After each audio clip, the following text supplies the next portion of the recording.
Alright, we're going to install an air filter on a 99 Toyota Camry 2.2 liter engine. It's a really simple job. There are these two clips you need to pull off. You then lift this cover off and then just go ahead and pull out the filter, and you can see it's really quite dirty.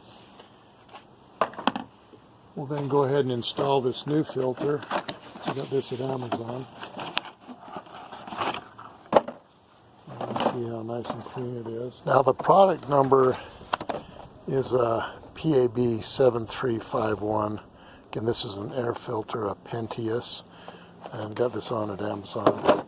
Okay, you can see the new filter. It's nice and clean and ready to go.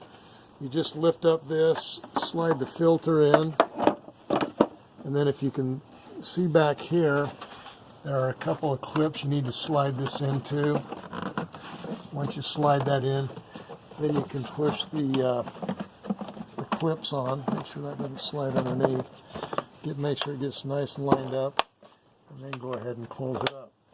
And there you have it. Easy installation, save you probably $20 if you have somebody else do it. Thanks for watching Big Al Repairs, and make sure you subscribe. Thanks so much.